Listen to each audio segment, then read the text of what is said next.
주님을 찬양합니다. 우리 주님의 은혜와 평강이 넘치기를 빕니다. 오늘 우리 청년들 확신의 삶 수료 간증을 들으면서 정말 마음에 감동이 됩니다. 토요일 오후에 황금 같은 시간에 놀고 싶을 건데 와서 그렇게 공부하고 이제 3월부터는 구약 개관을 합니다. 그래서 봄학기에 구약 개관, 그 다음에 가을 학기에 신약 개관하는데 또 우리 청년들이 이번 토요일 오후에 계속 그렇게 참여해서 이런 좋은 간증을 나누면 좋겠습니다. 아주 오래된 유머로 시작하려고 합니다. 어떤 목사님이 이제 세상을 떠나서 천국에 갔습니다. 그래서 이제 우리 주님께 상을 받으려고 줄을 쭉 서 있었습니다. 자기 앞에 이제 한 사람이 있었는데 예수님이 그 사람에게 큰 상을 내리셨어요. 1000평짜리 호화 대저택을 선물로 주셨습니다. 그래 이제 이 목사님 생각하기를, 야, 저 사람은 도대체 무슨 일을 했기에 저래 큰 상을 받나? 나는 어떤 상을 받을까 기대했는데 예수님이 자기한테는 100평짜리 주택을 하나 주시는 거예요. 10배나 작은 거예요.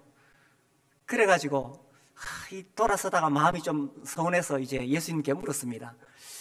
예수님, 도대체 저 사람이 무슨 일을 했길래 내가 평생을 이 땅에 세상에 살 때 내 젊음을 다 바쳐서 목회를 했는데 나한테는 100평짜리 주고 저 사람한테는 1000평짜리를 주십니까?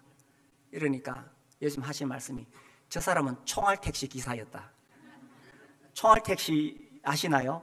옛날에 막 그 외지에 갈 때 그죠? 그냥 총알같이 다녀온 택시기사. 이 사람이, 이 목사님이 깜짝 놀랐어요. 아니, 나 무슨 큰 선교사인 줄 알았는데 총알택시 기사한테 저렇게 큰 상을 주십니까? 그러니까 예수님 하신 말씀이, 얘야, 네가 설교할 때는 사람들이 다 좋은 사람도 있고 옆 사람하고 이야기하는 사람도 있었는데 저 총알택시 기사가 운전하는 차에 탄 사람은 전부 얼마나 나한테 간절히 기도를 한 줄 아느냐. 간절히 기도했는데 저도 상 받을 수 있도록 해 주시길 바랍니다. 이 기도가 사실은 평안할 때는 잘 안 나오죠. 그래서 어려운 일을 당했을 때, 위기 가운데 있을 때 그렇게 기도가 나옵니다. 지난주에 미얀마에 선교하시는 분을 만나서 같이 식사하고 교제했는데, 한 번은 그 오래전에 이 비행기를 타고 가는데 그 낡은 비행기가 가다가 막 이렇게 떨어지더래요. 10여 년 전에는 미얀마 상황이 그랬답니다. 떨어질 때 자기가 마음속에 정말 간절한 기도가 나오더래요. 정말 간절한 기도. 그래서 위급할 때 그런 기도가 나오는 거죠.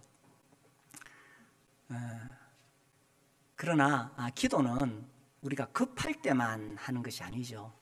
그래서 제가 자주 그런 말씀 드립니다만은, 기도는 비상 낙하산이 아니다. 비행기가 잘 날아갈 때는 낙하산이 필요 없습니다. 그런데 비행기가 고장이 났을 때는 비상 낙하산을 타고 이제 탈출해야 되잖아요. 우리가 평안하게 살 때는 기도를 안 하는 경향이 있습니다. 그러다가 정말 내가 탄 비행기가 추락할 것 같고 위험에 처하면 그때서 하나님 찾는, 비상 낙하산을 찾는 그러한 경향이 우리에게 있다는 거죠. 그러나 기도는 그런 것이 아니라는 겁니다. 기도는 평소에 늘 하는 거죠. 평상시에. 몇 주 동안 우리 계속 주님이 가르쳐 주신 기도를 살펴보고 있습니다. 하늘에 계신 우리 아버지여, 이름이 거룩히 여김을 받으시오며 뜻이 하늘에 나라가 임하시오며 뜻이 하늘에서 이루어진 것 같이 땅에서도 이루어지이다. 이 평소에 우리가 늘 이렇게 기도를 해야 됩니다. 평소에. 그런데 평소에 갑자기 무슨 기도를 하느냐? 주님이 가르쳐 주신 이 기도를 묵상하면서 기도하면 좋습니다. AD 약 100년경에 그 시리아 변경에서 발견된 디다케라는 게 있어요. 12사도의 가르침이라고도 하는데, 거기에 보면 이 주님이 가르쳐 주신 기도를 하루에 3번씩 하도록 그렇게 권고하고 있습니다. 이거 무슨 뭐 중들이 주문 외우듯이 그렇게 하는 것이 아니라 하루에 3번씩 이렇게 기도하면서 주님과 교제를 하는 거죠. 그래서 기도는 갑자기 무슨 일 닥쳐서 하는 게 아니라 일상생활 속에서 늘 주님을 찾고 기도하는 겁니다. 또 3번뿐만 아니라 틈날 때마다 우리가 주님을 찾는 거죠. 자, 제가 문제를 내겠습니다. 맞춰보십시오. 틈날 때마다 무엇을 바라봐야 된다. 1번 주님, 2번 스마트폰. 답이 뭡니까? 우리는 초등학교 때 바른 생활 배웠는데 시험 치면 다 100점입니다. 그죠? 그래서 정말 우리가 틈나면 저도 습관적으로 혹시 카톡이 뭐가 와 있는가 습관적으로 계속 이렇게 하는데 스마트폰이 나오기 전에는 안 그랬거든요. 틈날 때마다 기도했었는데 야, 참 나한테 이 잘못된 습관이 들어져 있구나 이런 생각을 하게 됩니다. 그래서 이번 기회에 우리가 이 주님이 가르쳐 주신 기도를 배울 때에 스마트폰을 볼 때마다 틈날 때마다 나도 기도하는 습관을 길러보자 이렇게 한번 해보시면 좋겠습니다. 그래서 늘 우리가 기도하는 삶을 살아야 되죠. 그런데 주님과의 관계가 안 좋으면 기도가 안 되죠. 이 문제도 아시죠? 기도가 막히면 뭐가 막힙니까? 기도가 막히면 뭐가 막혀요? 기도가 막히죠. 네. 별로 안 우시는데 네. 기도가 막히면 뭐가 막힌다고요? 네. 기도가 막히는 겁니다. 숨을 못 쉬는 겁니다. 그래서 우리의 삶 속에서 늘 기도로 주님과 교제가 되어 있어야 됩니다. 근데 내 마음에 죄가 있거나 또 세상적인 것이 들어오게 되면은 이 주님과의 관계에서 기도가 원활하지 못하죠. 그러다 보니까 틈날 때마다 주님보다는 다른 것에 내 마음이 빼앗겨 버립니다. 그러니까 주님과의 관계도 멀어지고 우리의 영적인 이 영역이 점점 약해지는 거예요. 오늘날 현대 그리스도인들이 왜 이렇게 영적으로 무기력하냐? 그 중에 가장 큰 이유가 저는 스마트폰이라고 여겨지고 평소에 늘 주님과 교제하는 이러한 습관들이 생기지 않았다고 여겨집니다. 그래서 평소에 주님과 늘 교제하고 만약 내가 지금 기도가 막혀 있는가? 내가 하나님 앞에서 기도가 막혀 있는가? 그렇다면 내가 지금 기도가 막혔구나 이런 생각을 하시면서 늘 주님과 이렇게 교제하시면 좋겠습니다. 지난주에 제가 이 조지 뮬러의 일기를 다시 한번 꼼꼼히 읽어봤습니다. 이 조지 뮬러의 일기를 이렇게 편집해서 나온 책들이 많이 한국에 번역이 되어 있습니다. 그 책 중에 하나를 쭉 읽어보면서 조지 뮬러는 5만 번 기도 응답을 받은 사람으로 알려져 있죠. 이분은 보육원을 세워서 고아원, 보육원을 세워서 어디에도 도움을 요청하지 않고 기도만으로 그가 62년 동안 1만 명의 고아를 길렀던, 그래서 전 세계적으로 모든 기독교인들에게 존경받는 기도의 사람입니다. 이번에 제가 이제 그 밀러의 기도를 이렇게 쭉 그 책을 읽으면서 이분은 정말 5만 번 기도 응답을 받을 수밖에 없겠구나 하는 하나의 비결을 발견했어요. 그게 뭐냐 하면 조지 뮬러는 늘 주님과 동행하고 깨어있어서 주님과 교제하고 성경을 연구하고 이렇게 하면서 그는 무엇을 기도하느냐 하면은 자기의 뜻을 관철시키기 위해서 기도하지 않아요. 그는 주님과 늘 교제하니까 주님의 뜻이 뭔지 알잖아요. 그러니까 주님의 뜻을 구하는 거예요. 주님의 뜻을 구하니까 응답이 될 수밖에 없는 거죠. 뜻이 하늘에서 이루어진 것 같이 땅에서도 이루어지이다. 이게 주님이 우리에게 가르쳐 주신 기도인데, 뮬러는 늘 주님과 함께 동행하기 때문에 지금 이 보육원을 세우는 것이 주님의 뜻이구나, 또 이런 사역을 하는 것이 주님의 뜻이구나, 그렇게 분별이 되면 그걸 가지고 기도하니까 응답이 올 수밖에 없는 거죠. 그래서 우리도 평소에 늘 주님과 교제하고 동행하고 교류하면서 주님의 뜻을 발견하는 게 참 중요합니다. 그래서 그것을 구하는 거죠. 이것이 살아계신 하나님과의 인격적인 교제라는 거예요. 이제 불상에 가서 절하는 사람들을 생각해 봅시다. 절에 가면은 많은 사람들이 거기 찾아와서 자기의 소원을 거기다가 막 아랩니다. 뭐 다 이런 거죠. 건강하게 해달라, 돈 많이 벌게 해달라, 자식 잘 되게 해달라, 시험 붙여달라, 막 그렇게 하는데, 그러나 그 사람들이 그 부처의 뜻을 구하지는 않습니다. 자기의 뜻을 구하는 거지. 그런데 하나님을 믿는 사람은 어떤 사람들이냐? 우리가 늘 주님과의 교제 속에서 주님의 뜻이 무엇인가를 찾고 그것을 구하는 것이 기도라는 거죠. 그래서 늘 주님과 교제하기 때문에 우리는 한순간도 주님 없이는 살 수 없다는 것을 알게 됩니다. 그래서 기도한다는 것은 뭐냐 하면 내가 정말 절대적으로 주님을 의존해서 살아갑니다 하는 것을 고백하는 거죠. 진짜 무식 용감한 사람은 기도 안 하는 사람이겠죠. 내 힘으로 내 인생을 살 수 있다, 이런 사람은 기도하지 않습니다. 그러나 한순간도 내 지혜와 내 능력으로 살 수 없습니다. 전능하신 하나님의 도우심이 필요합니다. 이런 사람은 늘 주님과 교제하고 기도할 수밖에 없습니다. 그래서 이 기도는 절대적으로 하나님을 의존한다는 고백입니다. 그래서 기도할 때 처음에 뭐라고 이야기하느냐? 우리가 배우잖아요. 하늘에 계신 우리 아버지, 이렇게 시작하는 겁니다. 먼저 이름이 거룩히 여김을 받으시오며, 그렇죠? 주님의 이름이 거룩히 여김을 받으시오며 나라가 임하시오며 주님 다스려 주십시오. 뜻이 하늘에서 이루어진 것 같이 땅에서도 이루어지이다. 여기까지는 하나님을 향한 기도죠. 그 다음에 이제 후반부에는 나의 필요를 구하는 기도가 나옵니다. 나의 필요를 구하는 기도에서 첫 번째가 뭐냐 하면 우리가 오늘 읽었지요. 뭡니까? 오늘 우리에게 무엇을요? 일용할 양식을 주시옵고. 이 말씀을 딱 보면은 구약에 떠오르는 장면이 있죠. 일용할 양식, 날마다 필요한 양식. 이 출애굽기 16장에 보면 만나를 내리실 때에 하나님께서 하신 말씀이 나옵니다. 출애굽기 16장 4절에 보시면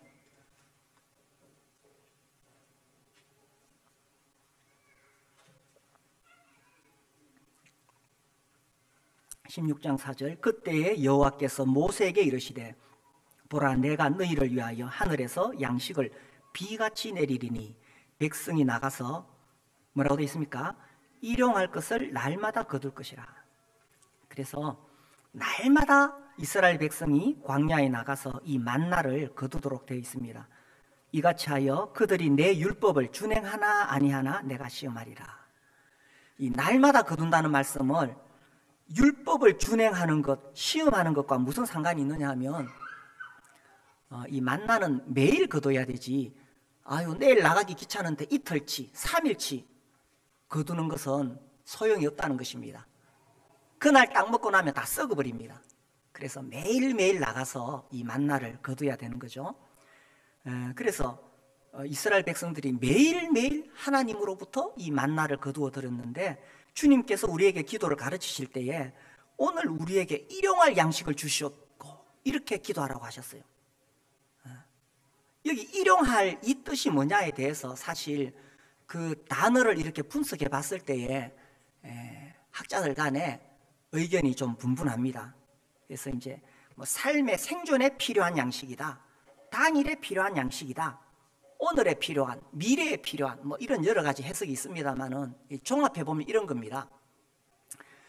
이 기도를 아침에 할 때는 오늘 하루 동안에 필요한 양식을 이야기하는 것이고, 저녁에 기도할 때는 다음 날 쓸 양식을 기도하는 거죠. 그래서 우리가 하루하루 매일매일을 하나님을 의존해서, 하나님 이 하루하루 나에게 양식을 주십시오, 이렇게 매일매일을 하나님을 의존해서 살아간다는 것을 이야기합니다. 우리가 살아가는 데 있어서 사실 이 먹는 것보다 더 중요한 게 없잖아요. 그렇죠, 그죠? 정말 먹는 것은 중요합니다. 이걸 제가 절실히 경험한 적이 있습니다. 제가 청년 시절에 마음을 먹고 한번 금식을 해봤어요.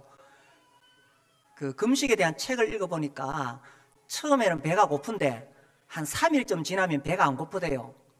이제 위액이 더 이상 분배되지 않기 때문에 이제 그때부터는 배에 고픈 게 없으니까 괜찮다고 책에 쓰여 있더라고요. 그래서 제가 이제 하루 굶고 먹을 거 너무 먹고 싶으면 굶고 이틀째 금식하고 3일째 금식했어요. 4일째 들어가면 먹고 싶은 생각이 안 나야 되는데 안 그렇더라고요. 5일째 돼도 온갖 먹는 생각밖에 안 나더라고요. 그래서 제가 제대로 첫 번째 금식은 제대로 금식 기도를 못했어요.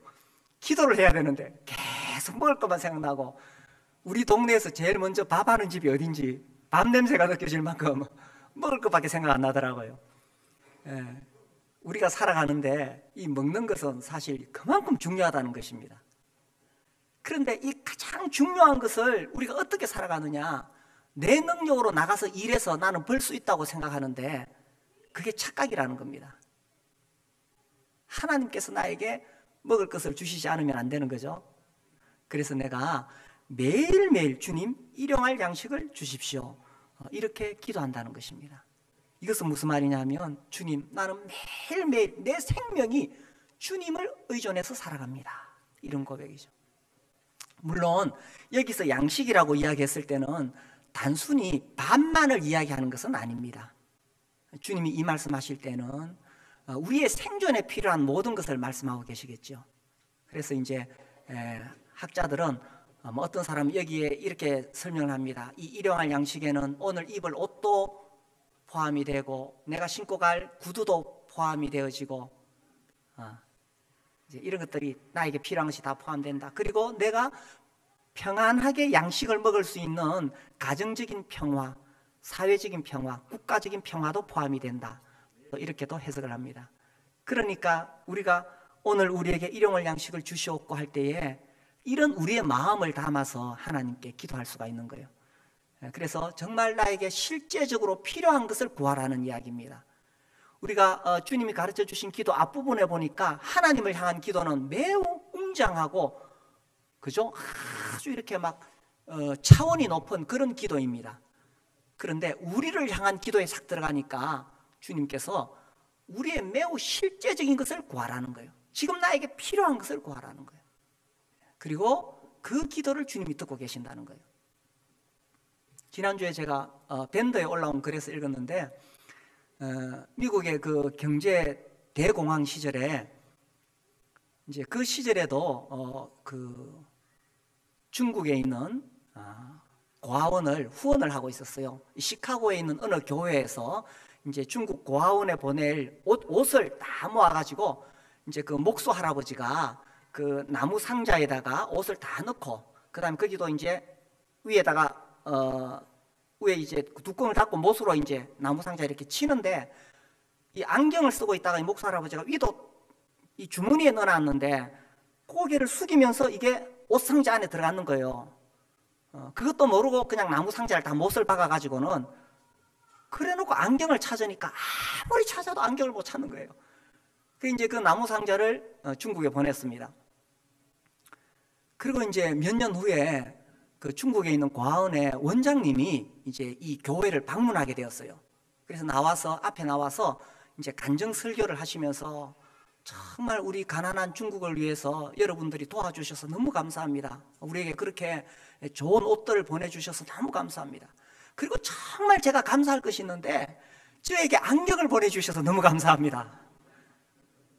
한날 이 공산당원들이 들어와가지고 막 교회를 다 부수고 자기 안경도 막 부수뜨리고 이렇게 했대요.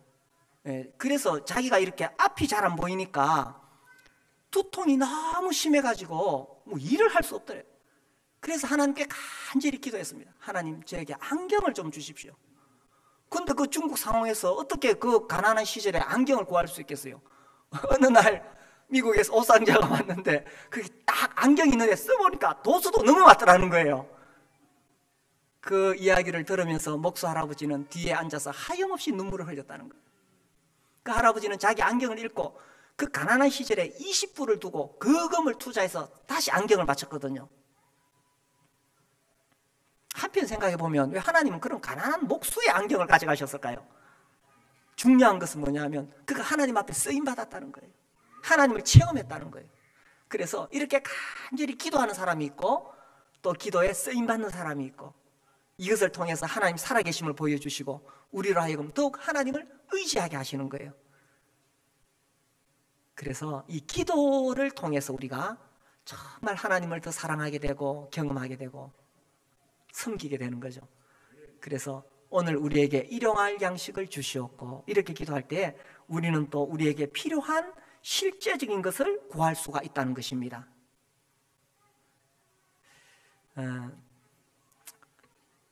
그런데 이제 질문을 해봅시다. 우리는 이 기도를 얼마나 진지하게 할 수 있느냐? 어떻습니까? 평소에 기도하실 때에 주님이 가르쳐 주신 기도로 하실 때에 오늘 우리에게 일용할 양식을 주시옵고 할 때 막 정말 간절한 마음이 듭니까? 2019년 대한민국에 사는 우리는 너무나 물질적으로 풍요한 세상에 살고 있습니다. 사실 먹을 거 별로 걱정 안 하시죠? 물론 대한민국에 지금도 먹을 것이 없어서 어려운 분들이 많이 있습니다만은 대체적으로 먹을 게 없어서 정말 주님 나에게 먹을 것 주십시오 이렇게 간절하게 기도하지 않는 시대에 우리가 살고 있습니다. 교회에서도 무슨 행사하고 나면은 우리 뭐 청년들 학생들 그 먹다 버린 거 보면 그 치킨에 막 뼈에 살점이 그대로 붙어 있고 피자 막 그대로 갖다 버립니다. 우리 어렸을 때는 그렇게 하지 않았죠. 제가 이런 이야기를 하면 또 우리 청년들이 꼰대라고 할지 모르겠지만 그죠? 우리 때는 그 살점은 말할 거 없고 그 뼈까지 다 부숴 먹었습니다.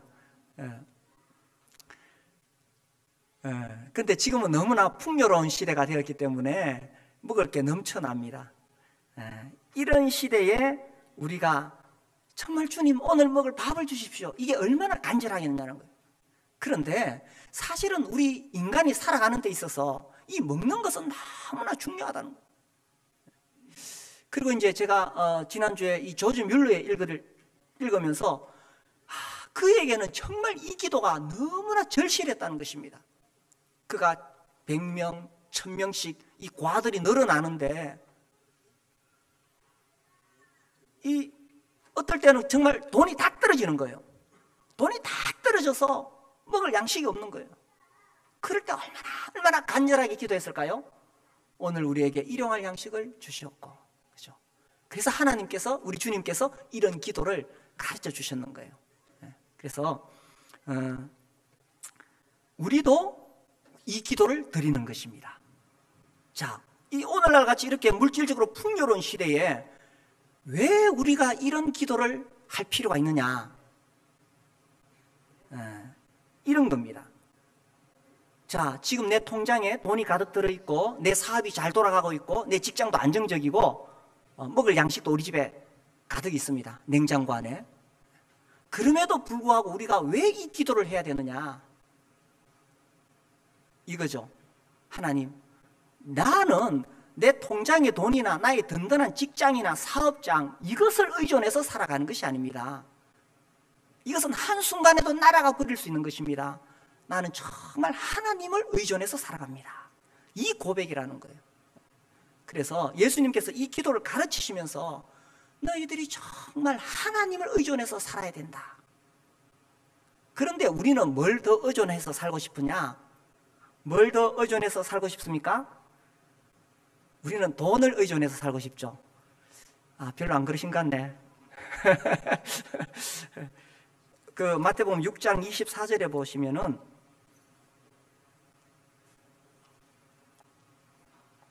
같이 읽어볼까요? 시작. 한 사람이 두 주인을 섬기지 못할 것이니 혹 이를 미워하고 저를 사랑하거나 혹 이를 중히 여기고 저를 경히 여김이라. 너희가 하나님과 재물을 겸하여 섬기지 못하느니라. 예수님은 아주 단호하게 이렇게 선을 딱 그으셨습니다. 하나님과 재물을 겸하여 섬기지 못하느니라. 이것을 다르게 표현하면 너희가 하나님과 재물을 겸하여 의존하지 못하느니라. 우리가 정말 하나님을 의존하려면 하나님만 의존해야 되지. 주님, 둘 다 의존하면 안 됩니까? 이런 마음이 있죠. 둘 다 의존하면 안 됩니까? 주님, 아니야. 돈 그것은 내가 필요할 때 너희에게 줄 수도 있고 가져갈 수도 있어. 네가 정말 의존해야 될 것은 하나님이다 라는 것입니다. 그런데 사실 우리는 하나님보다는 돈을 의존하려고 할 때가 많이 있습니다. 그래서 사업이 어려우면 그냥 내 인생 망한 것처럼 막 힘이 빠지고, 사업이 잘 되면 하나님 찾지도 않고. 그런데 우리가 하나님을 의존하게 되면 사업이 어려워도 하나님 의존하고, 사업이 잘 돼도 하나님 의존하는 겁니다. 우리의 생명의 근원은 하나님께 있기 때문에 매 순간순간 하루하루 주님을 의존해서 살아가는 거죠.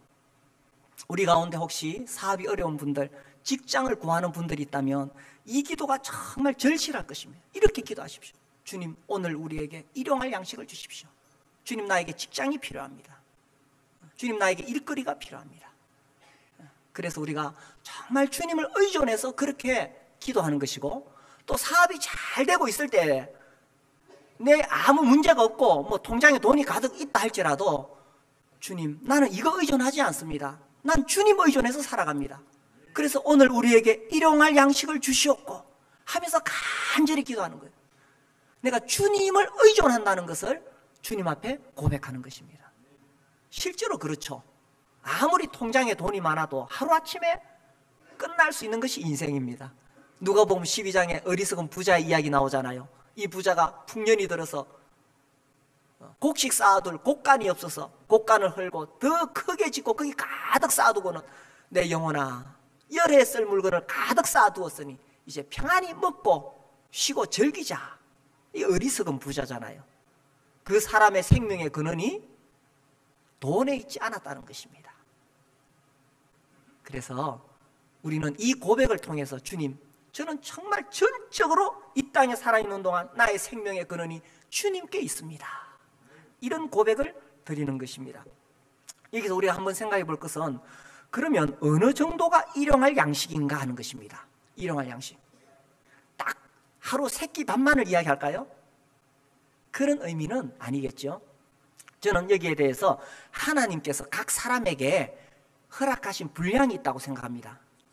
어떤 사람은 예를 들자면 매달 100만 원, 어떤 사람은 매달 1000만 원, 어떤 사람은 매달 1억. 하나님께서 정하신 분량이 있다고 생각합니다. 그래서 하나님께서 각 사람마다 하나님께서 허락하신 분량대로 주십니다. 그러니 나는 괜히 쓸데없이 욕심낼 것은 없어요. 정말 나에게 필요한 것은 뭐냐 하면, 나에게 필요한 일용할 양식이라는 것입니다. 그리고 하나님께서 그렇게 넘치게 주실 때에 중요한 원리가 있습니다. 그게 만나의 교훈이에요. 그 만나를 날마다 거두는데, 야, 이거 한 열흘치 거두면 안 될까? 열흘치 거두어 놓잖아요. 어떻게 됩니까? 다 썩어요. 하나님은 그날 필요한 양식을 그에게 주셨는데, 남는 양식, 잉여 양식은 다 썩어버리는 것입니다. 하나님께서 우리에게도 하루하루 살아갈 수 있도록 우리에게 양식을 주십니다. 그런데 더 이상의 잉여 양식은 뭐냐? 그럼 하루에 4끼 먹을 수는 없잖아요. 우리 청년들은 4끼 먹지. 뭐 어쨌든 하루에 우리가 3끼 먹잖아요. 그럼 나머지 남는 것은 뭐냐? 놔두면 썩습니다. 주님이 나에게 그렇게 많이 부어주신 것은 그것을 가지고 잉여 양식 쌓아두라고, 재어두라고 주신 것이 아니라 하나님 나라를 위해 사용하라고 주신 거예요. 우리가 주님 앞에 구하는 것은 이것입니다. 주님, 오늘 우리에게 일용할 양식을 주시옵고, 나에게 필요한 것은 일용할 양식이에요. 그런데 우리 사람에게는 그 이상의 욕심이 있어서 자꾸 쌓아두고 싶고 물려주고 싶죠. 그러나 주님은 그것을 하나님 나라를 위해 쓰라고 나에게 주신 것이고, 그 모든 주인은 하나님이시고 나는 관리하는 청직일 뿐입니다. 우리 브래들린의 아주 훌륭한 지도자였던 A.M. 그로브스는 제가 자주 소개를 해드렸습니다. 1825년에 이분이 쓴 책, 그리스도인의 헌신, 우리 구주의 가르침에 대한 보답. 그 책 제목이 이겁니다. 너 자신을 위하여 이 땅에 세상의 재물을 쌓지 말라.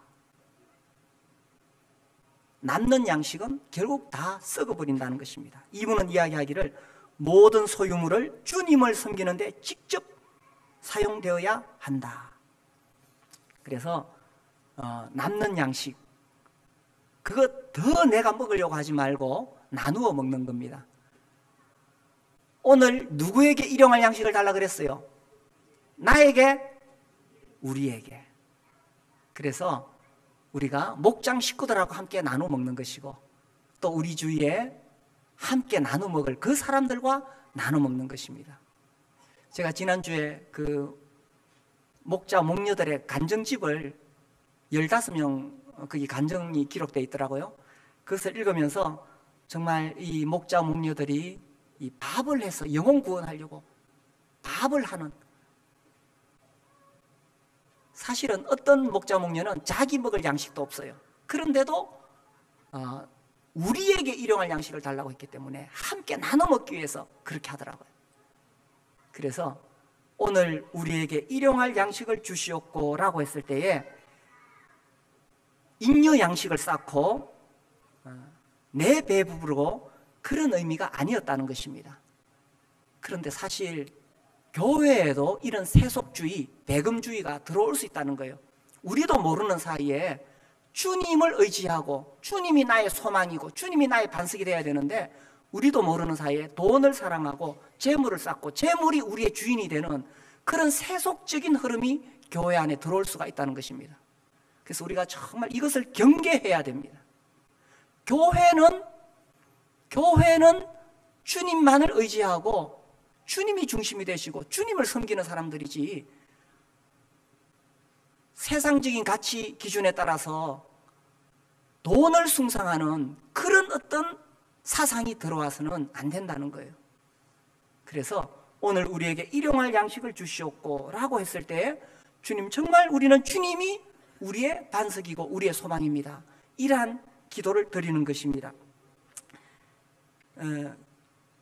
지금 생활하시면서 또 잉여 양식이 있는 분도 있겠지만 사실 먹고 사는 문제가 참 어려운 분들도 우리 가운데 있을 수 있습니다. 직장의 어려움, 사업의 어려움으로 어렵고 힘들 때에 정말 이 기도를 간절히 드리십시오. 오늘 우리에게 일용할 양식을 주시옵고. 히브리서 13장 5절 말씀을 보겠습니다.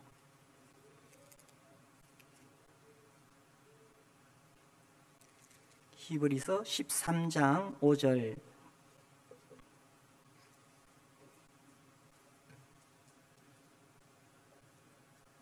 우리 함께 읽겠습니다. 시작. 돈을 사랑하지 말고 있는 바를 족한 줄로 알라. 그가 친히 말씀하시기를 내가 결코 너희를 버리지 아니하고 너희를 떠나지 아니하리라 하셨느니라. 그렇죠. 우리 주님이 이렇게 분명하게 약속해 주셨습니다.